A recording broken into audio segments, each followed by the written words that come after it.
So നമ്മുടെ Indian എയർഫോഴ്സിൻ്റെ notification വിളിച്ച കാര്യം നമ്മൾ അപ്ഡേറ്റ് ചെയ്തിട്ടുണ്ടായിരുന്നു. സോ അതിൻ്റെ അപേക്ഷ കഴിഞ്ഞു, അതുപോലെ തന്നെ എക്സാമും കാര്യങ്ങളൊക്കെ കഴിഞ്ഞു. അഗ്നിവീർ പോസ്റ്റിലേക്കുള്ള അപേക്ഷയായിരുന്നു വിളിച്ചിട്ടുണ്ടായിരുന്നത്.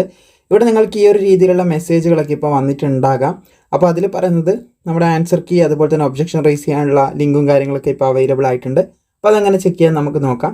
സോ ഇത് ചെക്ക് ചെയ്യാനായിട്ട് നേരത്തെ ഡിസ്ക്രിപ്ഷനിൽ ഇത് ചെക്ക് ചെയ്യേണ്ട ലിങ്ക് കൊടുത്തിട്ടുണ്ട്. അവിടെ നിങ്ങൾ ക്ലിക്ക് ചെയ്ത് കഴിഞ്ഞാൽ നിങ്ങൾക്ക് യൂസർ ഐ ഡി അതുപോലെ തന്നെ പാസ്വേഡ് എൻ്റർ ചെയ്യാനുള്ള ഓപ്ഷൻ കാണാൻ സാധിക്കും. അത് കൃത്യമായിട്ട് നിങ്ങൾ നിങ്ങളുടേത് എൻ്റർ ചെയ്യുക. അതിനുശേഷം ഇവിടെയായിട്ട് നിങ്ങൾക്ക് ക്യാപ്ച കാണാൻ സാധിക്കും, അതായത് അക്കങ്ങൾ കാണാൻ സാധിക്കും. അത് കൃത്യമായിട്ട് തെറ്റാതെ ഇവിടെ എൻ്റർ ചെയ്യുക. അതിനുശേഷം നിങ്ങൾ സൈൻ ഇൻ ചെയ്യുക. അതിനുശേഷം നിങ്ങൾക്ക് ആൻസർ കീയും കാര്യങ്ങളൊക്കെ കാണാനായിട്ട് സാധിക്കും.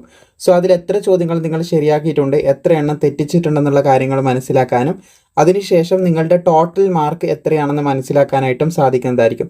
ഇതിലൂടെ നിങ്ങൾക്ക് ഏകദേശം എത്ര മാർക്കുണ്ട്, മുൻവർഷത്തെ കട്ട് ഓഫും കാര്യങ്ങളൊക്കെ അനലൈസ് ചെയ്തും വിവിധ മാനദണ്ഡങ്ങൾ അനലൈസ് ചെയ്ത് നിങ്ങളെ ഫൈനൽ ലിസ്റ്റിൽ വരുമോ, ഫസ്റ്റ് ലിസ്റ്റ് പാസ്സാവോ തുടങ്ങിയ കാര്യങ്ങൾ മനസ്സിലാക്കിയെടുക്കാനായിട്ട് സാധിക്കുന്നതാണ്.